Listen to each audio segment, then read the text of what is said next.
Good morning, students.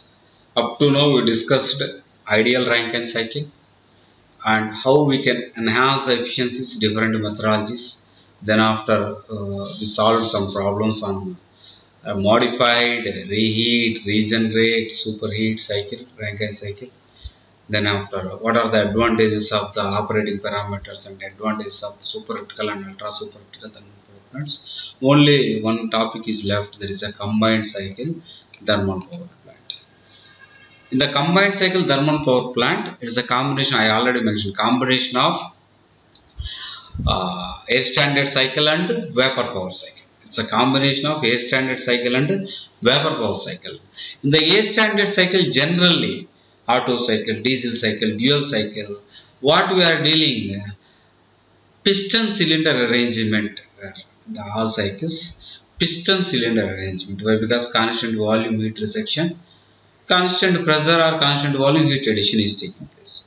With the Brayton is proposed replacement of piston cylinder arrangement by rotary devices, compressor and turbine, and combustion will take place in separately. Why? Because it is a non-movable engine. In air standard cycle, one of the non-movable air standard cycle. The Rankine power cycle also non-movable only. Then only constant pressure heat rejection we are doing. Size of the system is increasing. If it is movable means the self weight of the engine is increasing, so no use. If it is non-movable, the size of engine is increasing, there is no issue. Efficiency enhancement is important. So one of the non-movable engine based on the air standard cycle is the Brayton cycle. The gas turbine power plants are operate on non-movable cycle. That engine is a Brayton cycle. So we replaced the piston cylinder arrangement by rotary devices like compressor and for compression compressor and expansion turbine. Generally compressor also axial flow compressor generally they are using for Brayton cycle compressor. From 1870s he proposed. It is a open cycle. The Brayton cycle you can see it is a open cycle. Fresh air is sucking inside the cylinder. Compression is taking place. I already told axial flow type compressor. Then the compressed air is entering into the combustion chamber. Here we are supplying fuel at a constant pressure. The combustion is initiating, constant pressure process only, and then after that high pressure, high temperature gases is entering into the turbine and expanding in the turbine, and the exhaust is leave to the ambient. This is the actual gas turbine power plant cycle, open cycle. This is the actual open cycle gas turbine engine. For our cycle analysis, we are simplifying the things. First thing, there is no combustion like Otto cycle, diesel cycle. Heat we are supplying from the high temperature source reservoir, high temperature reservoir. And here the exhaust is not leaving to the ambient. Exhaust, we are recirculating the mediator. It may be air standard cycle means air only we are considering mediator. This air is recirculating by using. So this cycle we are so heat rejected. We are not leave to the exhaust. Just we are rejecting the heat at a low temperature sink. So just we are open cycle. We are substituted by the closed cycle by introducing one condenser heat rejector. Then we can analyze the cycle. Why we are assuming means I already whatever the assumptions we made for air standard cycle at the time of first unit, same assumptions we are considered for the analysis of this cycle also. So this is the air standard cycle what we assume. First one compressor, rotary compressor. Air is entering into the compressor. Pressure is raised to the heat exchanger, means where the heat is supplying up to that pressure, means indirectly in a vapor power cycle is boiler, otherwise up to heat supply where is the combustion chamber range. Then we are supplying the fuel. Here we are not supplying, we are supplying the heat. The compression will assume adiabatic process or isoentropy process is a common for Otto cycle, diesel cycle, Carnot cycle, vapor or Brayton cycle or this vapor power cycle, Rankine cycle, any cycle work interactions we are assuming adiabatic process. Why? Because highest work output we can achieve or lowest work input we can give. Because there is no heat loss. This is a common assumption. So compression will take place by reversible adiabatic process. Then heat addition at constant pressure process. Then turbine adiabatic expansion. And heat rejection in the condenser also at constant pressure process. Constant pressure heat rejection we consider. Generally constant pressure heat rejection always give very good efficiency, but major drawback, the size of the stroke length of the size of the engine is increasing. But it is a non-movable engine, so there is no issue of the size of the engine. So these are the process. 122 isoentropic compression, 122 isoentropic compression, 223 constant pressure heat addition, 223 constant pressure heat addition, and 324 isoentropic expansion, and 421 constant pressure heat rejection. You can see the TS diagram, PV diagram of the cycle. 122 adiabatic or isoentropic compression, 223 constant pressure heat addition, and 324 adiabatic expansion, and 421 is a constant pressure heat rejection. In PV diagrams, 122 isoentropic compression, 223 constant pressure heat addition. If constant volume heat addition will move like this, is a constant pressure heat addition. Next 324 adiabatic expansion, and 421 constant pressure heat rejection. These are the cycle assumption, the A standard cycle. Then what is the efficiency? Efficiency of any cycle, work output by heat supply. Work output equal to heat supply minus heat rejection. Heat supply at constant pressure process MCP T2 T3 minus T2. Heat rejection MCP T4 minus T1. Then we substitute the equation and solve the equation. You will get the efficiency of Brayton cycle. We got 1 minus T1 by T2. The relation here, it is not constant volume process, constant pressure process. So just we are substituting the constant pressure process adiabatic relation T1 by T2 equal to P1 by P2 whole power gamma minus 1 by gamma. But 1 by we are writing, then 1 minus 1 by P2 by P1 whole power gamma minus 1 by gamma. In the compression ratio, 1 minus, that is a pressure ratio RP. The P2 by P1 is the pressure ratio. So final equation 1 minus 1 by Rp power gamma minus 1 by gamma. So air standard efficiency of the Brayton cycle is depend upon the pressure ratio.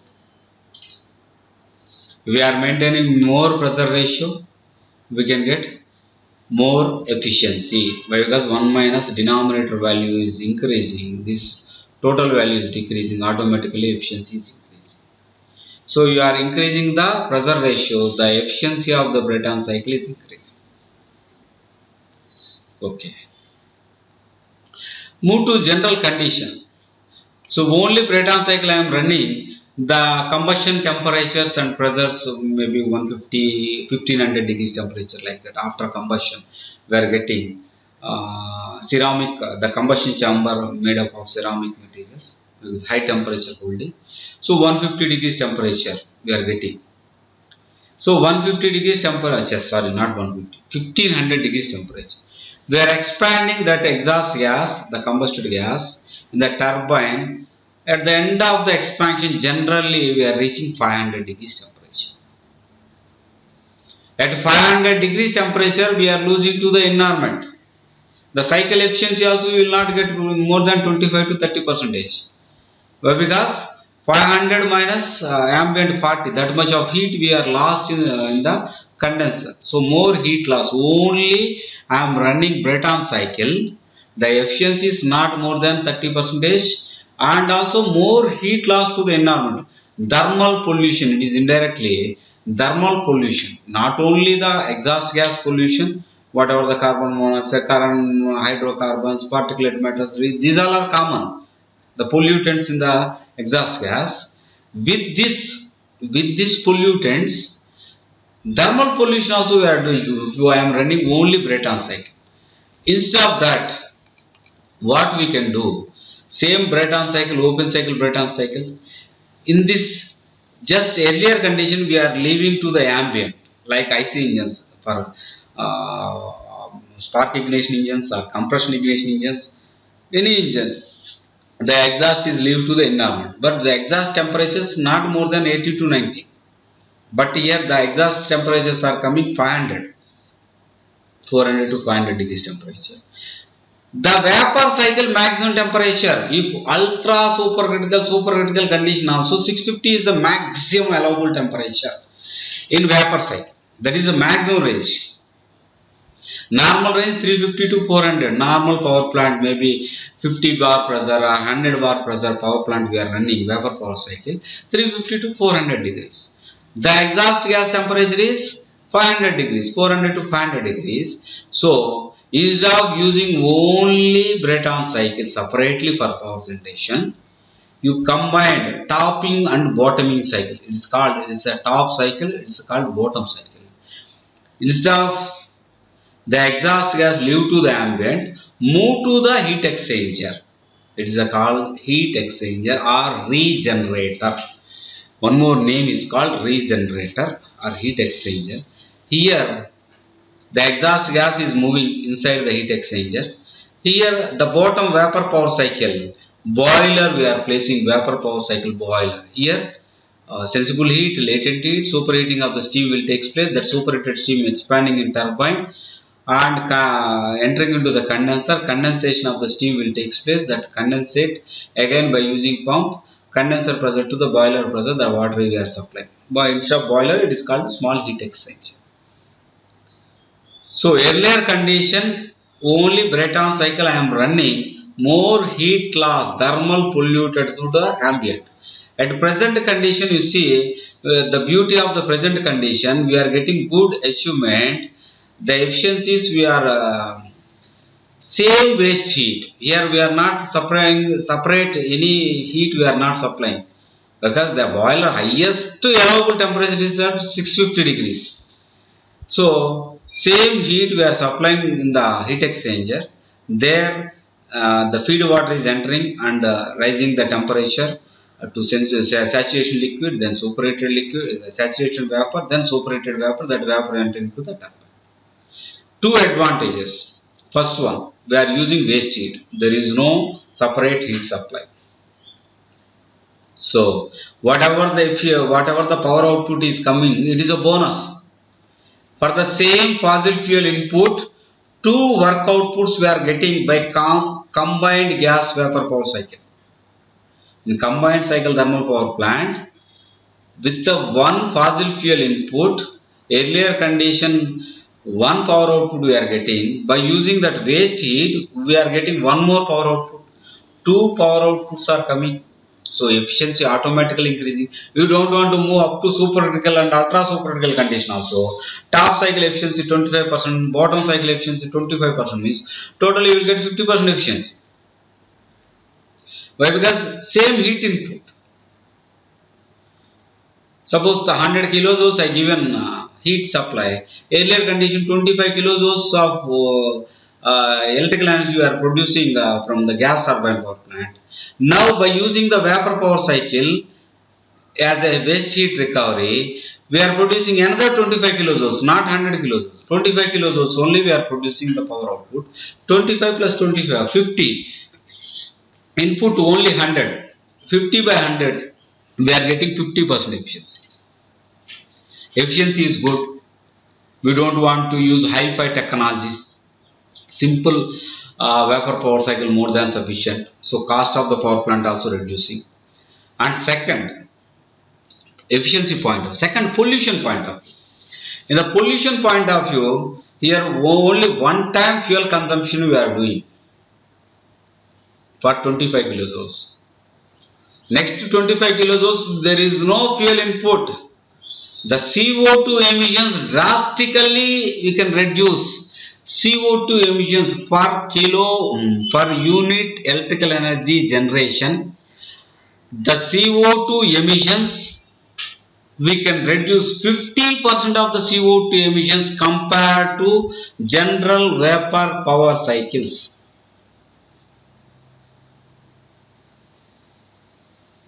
So emission point of view also it is very good output, and efficiency point of view also. High-fi power regeneration, reheating means we want to use not supercritical, ultra supercritical range. High-fi technology is not required. The minimum pressure subcritical thermal power plant is more than sufficient, and top cycle is Brayton cycle. The representation of TS diagram you can see. Top cycle is the Brayton cycle, vapor cycle, and the bottom cycle, not vapor cycle, the air standard cycle, and the bottom cycle is the vapor cycle, simple Rankine cycle. In end examination, if you got any question on combined, first you draw the schematic view and draw the TS diagram. Whatever things I will explain, you explain with the temperatures you see. 1500 inlet temperature of the gas power plant. Outlet temperature, the turbine exit temperature of gas power plant is 500 degrees. So intermediate pressure vapor power cycle we can run, not supercritical. Intermediate pressure vapor power cycle we can run. Combinedly we will get the efficiency enhancement. So this is the main advantage of combined cycle thermal power plant. At present, all developed countries, if natural gas is available, then they are doing combined cycle thermal power plant instead of individual vapor cycle steam power plant. Combined cycle will give efficiency enhancement without increasing the technology, enhancement of technologies. And second, pollution, reducing drastical reduction of pollution to the environment is reducing. Two pollution, thermal pollution and general environmental pollution. Okay. Next one, combined cycle thermal power plant. This also I visited when I am in Delhi. This is Indraprasth thermal power plant. The two gas power plants exhaust by using two gas power plant. This is a compression. One gas power plant 1, gas power plant 2. This is the compressor. From the fresh air we are compressing axial flow compressors, combustion, expansion in the gas turbine. Here also same, heat recovery, steam generator, heat recovery steam generator means heat exchangers or boiler. One more name given, heat recovery steam generator. Two power plants, there's 50 megawatt, 50 megawatt, two gas power plant is capable to run 50 megawatt steam power plant. 250 megawatt gas power plant outlet, we can run 150 megawatt steam power plant. This is a schematic view. Here reheating is there, reheating of the sea things are there, regeneration feed water heaters also is there. Two feed water heaters, one deaerator and one reheating we are using. This is the real combined cycle, natural gas fired combined cycle thermal power plant. Okay. So I think it is clear everything we discussed. It is very important not for examination point of view, for mechanical student, employment point of view also bright future is there, because I already mentioned for automobile also we are replacing electrical internal combustion engines by the electrical motors. So everywhere electrical energy need is there. The best high efficient, best means assured power generation 24/7 is possible only by the thermal power plants. Thermal power plant operating on only one vapor power cycle, that is the Rankine cycle. One more thing, gas combined, natural gas is available, then combined gas and vapor power cycle, Brayton cycle and Rankine cycle combination. I think with this we are completing this unit. Thank you. Thank you very much.